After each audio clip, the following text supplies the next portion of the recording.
Hello किसान साथी भाइहरू, हाम्रो खेती युट्युब च्यानलमा तपाईहरुलाई फेरि स्वागत छ। म श्रीपद बढाई। आज यो मौसममा कुन कुन भेजिटेबल चाहिँ हामी लगाउन सक्छौं आफ्नो करेसाबारीमा, आफ्नो किचन गार्डनमा वा व्यावसायिक रूपमा वा आफ्नो परिवारको लागि मात्रै। म यहाँ केही प्रमुख भेजिटेबलहरुको बारेमा कुन कुन लगाउन सक्छौं, त्यसको सीड कस्तो हुन्छ त्यो लिएर उपस्थित भएको छु र त्यो लगाउनु भन्दा पहिला हामी के गर्नुपर्छ त्यो सबै म विस्तृत रूपमा भन्ने छु। कृपया यो भिडियो पूरा हेर्नु होला। यहाँ पहिलो म सीड हेराउँछु, कुन कुन सीड म आफ्नो बारीमा लगाउन गइरहेको छु। त्यसपछि त्यो म कसरी लगाउने भन्ने बारे विस्तृत रूपमा बताउने छु। पहिलो भेजिटेबल चाहिँ रहेको छ जुक्नी, जुन यो हेर्दाखेरि एकदमै चाहिँ फर्सी जस्तो देखिन्छ, तर यो त्यही प्रजातिको हो। त्यस्तै यो दोस्रो रहेको छ बोडी, जुन यसलाई हामी काउपी पनि भन्ने गर्छौं। यो अर्को चाहिँ रहेको छ तिते करेला, जो एकदमै स्वास्थ्यवर्धक हुन्छ। यसलाई हामीले आफ्नो करेसाबारीमा अवश्य नै लगाउनु पर्छ। यो चाहिँ नयाँ बिउ साथै यसको युज गर्नुपर्छ आफ्नो जुन उपलब्ध छ जुन भेराइटीको त्यो। यो अर्को रहेको छ चाहिँ लौका, जसलाई हामी बोतलगाट पनि भन्छौं। यो अर्को चाहिँ प्रमुख भेजिटेबल रहेको छ। त्यस्तै यो अर्को चाहिँ रहेको छ, यो चाहिँ अर्को रहेको छ घिरौला। यो चाहिँ एकदमै प्रमुख भेजिटेबल रहेको छ। यो अर्को रहेको छ फर्सी। फर्सीले चाहिँ हामी आफ्नो करेसाबारीमा अवश्य नै लगाउनु पर्छ। यो चाहिँ फल पनि दिन्छ र यसको हामी साग पनि यसको हामी युज गर्न सक्छौं। त्यसैले फर्सी हामीले आफ्नो बारीमा अवश्य नै लगाउनु पर्छ। यो चाहिँ नयाँ बिउ रहेको छ। त्यस्तै अर्को सब रहेको छ यो चाहिँ खीरा। यो चाहिँ कुकुम्बर, जसले हामी कुकुम्बर भन्छौं, यो चाहिँ रहेको छ। त्यस्तै यो अर्को चाहिँ एउटा महत्त्वपूर्ण बाली रहेको छ चाहिँ यो मूला। यो चाहिँ मूला रहेको छ। त्यस्तै यो अर्को चाहिँ रहेको छ रामतोरिया, जसलाई हामी भिन्डी भन्छौं। यो पनि हामीले आफ्नो करेसाबारीमा अवश्य नै लगाउनु पर्छ। यो चाहिँ लामो समयसम्म चाहिँ फल दिइरहेको हुन्छ।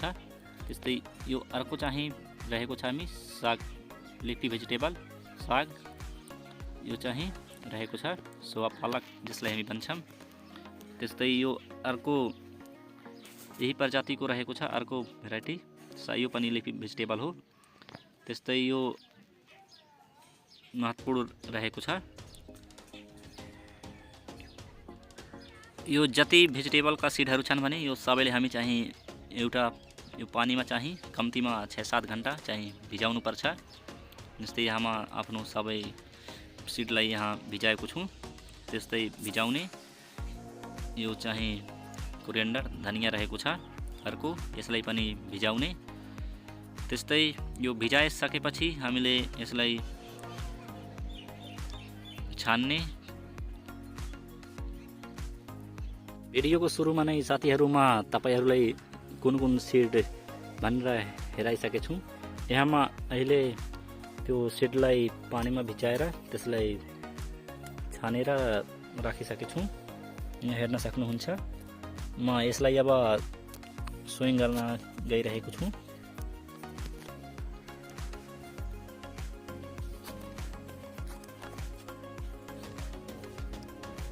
यहाँ म पहिला नै सुरुमा यसमा हेराइसकेको छु। प्रिपरेसन गर्दाखेरि चाहिँ यसमा मैले गोबर मल चाहिँ एक दिन पहिला नै यसमा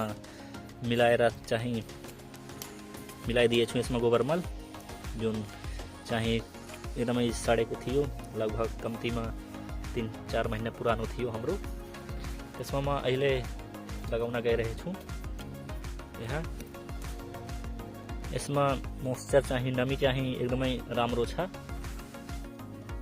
अहिले यसमा चाहिँ यो रहेको छ घिरौला, चाहिँ यसमा म घिरौला लगाउन गइरहेको छु। यो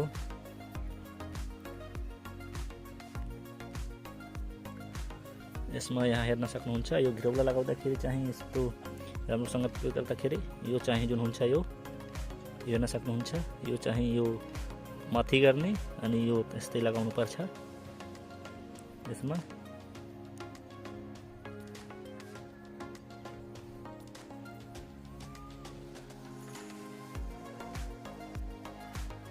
यो लगाएपछि माथिदेखि यस्तो माटोले चाहिँ हल्का माटोले चाहिँ ढाकिदिने।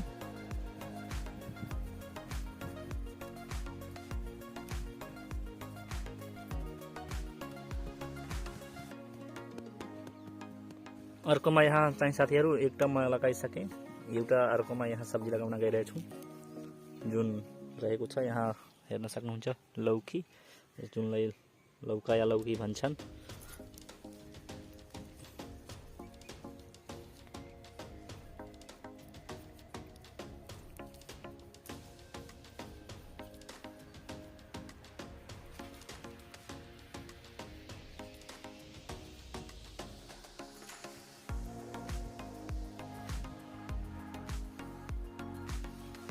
यो लगाउँदाखेरि चाहिँ साथीहरू यो जुन हुन्छ नि, यो किसान भाइहरू यो जुन हुन्छ यो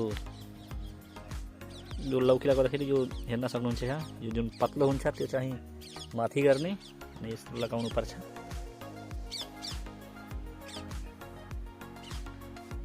अलि बढी नै सिड लगाउनु पर्छ किनकि यसले टेम्परेचर अलि कम छ, यसलाई जर्मिनेसन हुन अलि टाइम लाग्छ। त्यसैले हामीले सकेसम्म अलि 2-4 वटा बढी नै सिड लगाउनु पर्छ। अनि पछि जर्मिनेसन भएपछि चाहिँ आवश्यकता अनुसार यो धेरै जामे छ भने त्यसलाई हामी हटाउन सक्छौँ। त्यसैले पहिला नै 2-4 वटा सिड अलि बढी सकेसम्म लगाउनु पर्छ।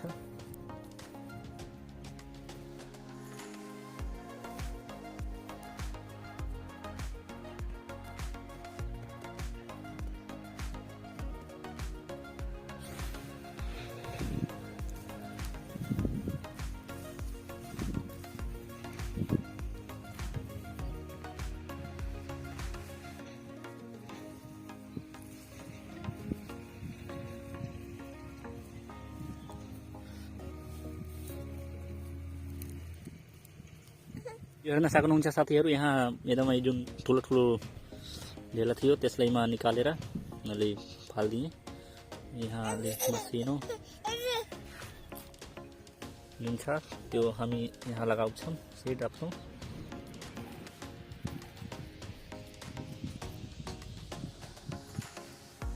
यहाँमा यो चाहिँ फर्सी लगाउन गइरहेछु।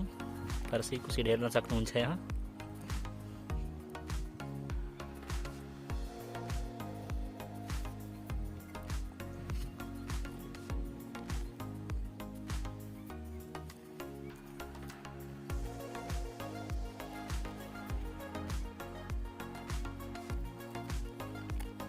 यहाँमा लगाइसकेँ, यहाँ हेर्न सक्नुहुन्छ। अनि हामी के गर्छौँ, माथि यो अलि बिस्तारै मल्लो मसिनो धेरै ढेला नभएको माटोले हामी पारिदिन्छौँ अनि अलि हल्का हातले चाहिँ त्यो गरिदिने, जसले गर्दा जर्मिनेसन अलि हुन्छ अनि अक्सिजन त्यसमा नमी बनिरहन्छ।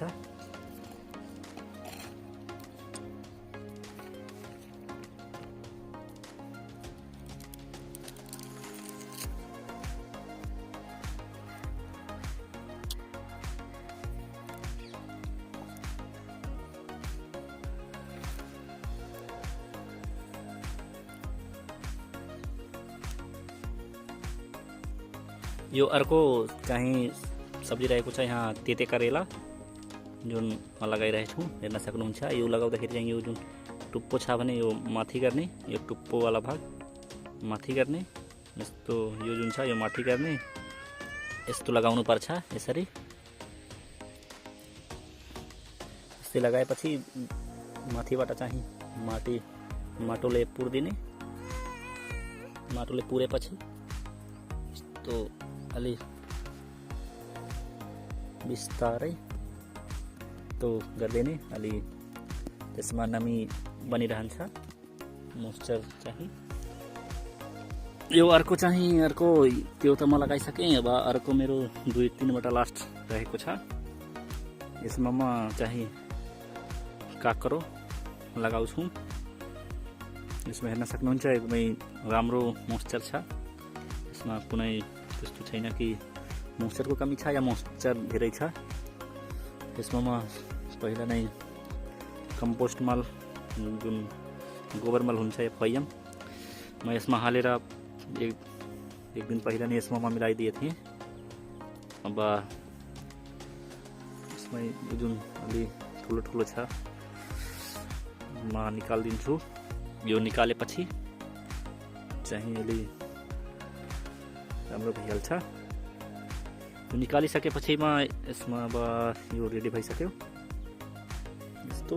अब यहाँमा काँक्रोको सिड हेर्न सक्नुहुन्छ, यो रहेको छ।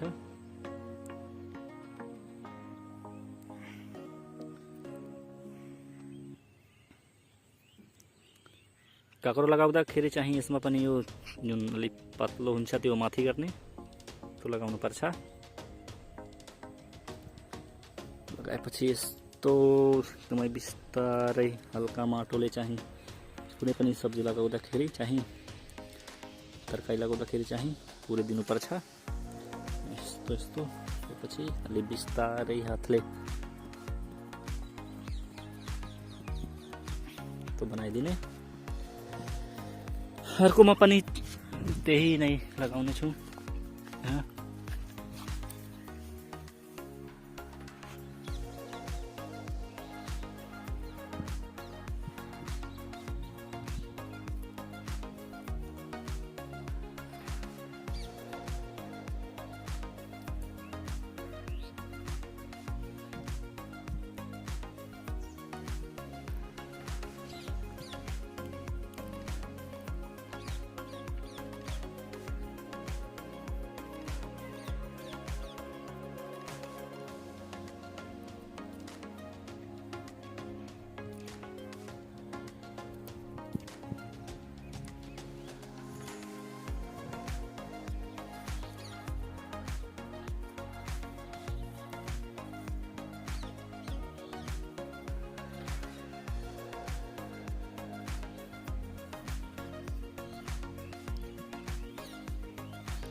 हेर्न सक्नुहुन्छ साथीहरू, यो म लारे सेमी चाहिँ नै पहिला नै लगाइदिए थिएँ। यो अहिले ठुलो भइसकेको छ, यहाँ हेर्न सक्नुहुन्छ।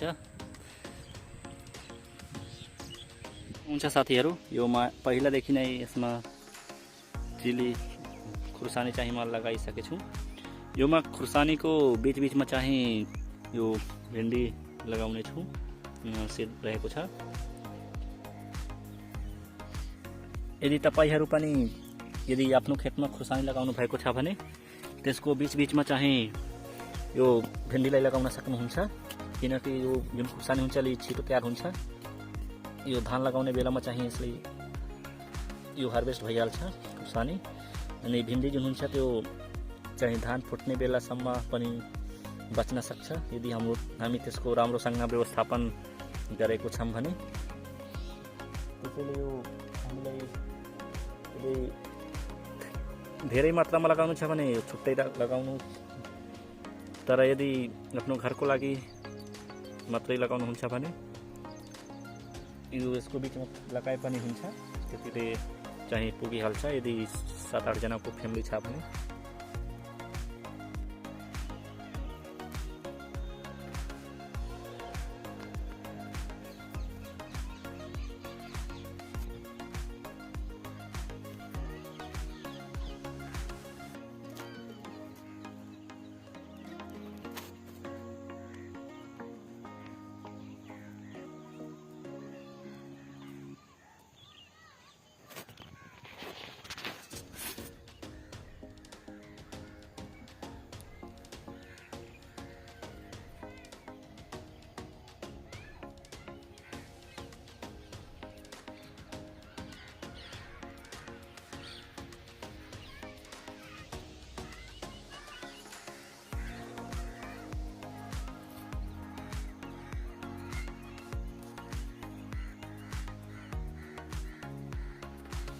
यो अर्को चाहिँ भेजिटेबल सब्जी रहेको छ, जुकुनी, जसले हामी जुकुनी भनिन्छ।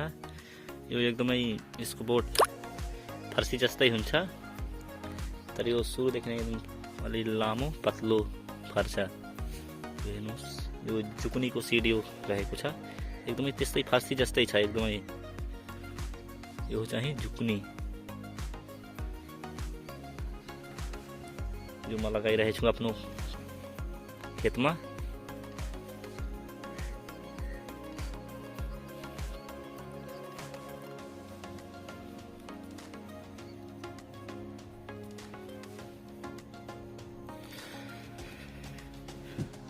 यो अर्को चाहिँ रहेको छ हाम्रो, म लगाइरहेको छु यो जुन मुला रहेको छ। यो मुला चाहिँ म प्याज लगाएको जुन बन्ड छ त्यसको बन्ड माथिमा यो एउटा एउटा अलि स्पेस मेन्टेन गरेर लगाइरहेको छु। त्यस्तै यो रहेको छ अर्को चाहिँ काउपी। यो पनि म यो जुन म खुर्सानी लगाएको थिएँ त्यसको बन्डमा लगाइरहेको छु, जुन यो अलिक टाढा टाढा आफ्नो हिसाबले मेन्टेन गरेर। किसान साथीभाइ तथा दाजु दिदीहरू, म आफ्नो बारीमा कुन कुन तरकारी लगाएँ त्यसको बारेमा जानकारी तपाईहरूलाई दिएँ। यदि तपाईँ अहिलेसम्म पनि आफ्नो बारीमा तरकारी लगाउनु भएको छैन भने यस अवश्य नै लगाइहाल्नुहोस्, किनकि अब टाइम भइसक्यो। जति छिटो लगाउनुहुन्छ त्यति छिटो जर्मिनेसन हुन्छ, त्यति छिटो नै त्यसको फल तपाईहरूलाई प्राप्त हुनेछ। साथै यदि तपाईँ आफ्नो पर्सनल कन्जम्सनको लागि यदि लगाउनुहुन्छ भने त्यसमा चाहिँ रासायनिक मल युज नगर्नु, त्यसको सट्टैमा FIM अनि जुन खरानी छ खरानी यो सबै युज गर्नु, किनकि हामी आफ्नो पर्सनल हेल्थलाई चाहिँ ध्यान दिएर हामी तरकारी लगाउने गर्छौँ। यदि हामी आफ्नो बारीमा रासायनिक मल युज गरेर लगाउँछौँ भने त्यसको कुनै औचित्य हुँदैन। त्यो त त्यही मार्केटको जुन हामी किनेर ल्याउँछौँ त्यस्तै भइहाल्छ। त्यसैले सकेसम्म रासायनिक मल प्रयोग नगरिकन FIM को युज गरी चाहिँ तरकारी लगाउनु। साथै यदि तपाईहरू व्यावसायिक रूपमा गर्न चाहनुहुन्छ भने त्यो चाहिँ FIM को साथसाथै रासायनिक मल चाहिँ त्यसको रिकमेन्डेड जुन डोज छ, कुन बालीमा कति हाल्ने त्यो अनुसारले त्यस युज गर्नु। जुन त्यो कुन बालीमा जुनमा बाली यहाँ तरकारी बालीमा देखाएँ त्यसको बारेमा बताएँ तपाईहरूलाई। त्यो सबैमा कति हाल्ने रासायनिक मल, कति FIM म त्यसको बारेमा डिस्क्रिप्सनमा दिएको छु, त्यहाँ भिजिट गर्नु।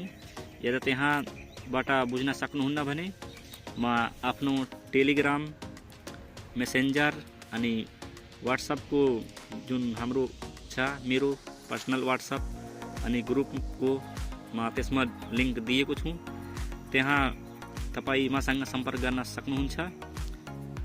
यदि यसको साथसाथै यदि तपाईँको कुनै पनि भेजिटेबल या खाद्यान्न आफ्नो बारीमा लगाउनु भएको छ र त्यसमा केही समस्या देखिएको छ भने त्यसको बारेमा पनि सोध्न सक्नुहुन्छ।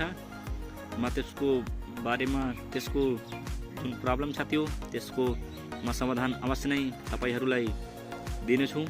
यही भन्दै म श्रीपद बढाई भन्न चाहन्छु कि यदि तपाईँ हाम्रो युट्युब च्यानलमा नयाँ हुनुहुन्छ र अहिलेसम्म पनि सब्सक्राइब गर्नुभएको छैन भने प्लिज च्यानललाई सब्सक्राइब गरी बेल आइकनलाई प्रेस गर्न नभुल्नुहोस्। साथै यो भिडियो हरेक साथीभाइ, दिदीबहिनी, दाजुभाइहरूलाई अवश्य नै सेयर गर्नुहोस्। जुन नयाँ भिडियो हाल्छु त्यसको बारेमा जानकारी सबैलाई मिलोस्। यही भन्दै म बिदा लिन चाहन्छु। धन्यवाद। Best of lock.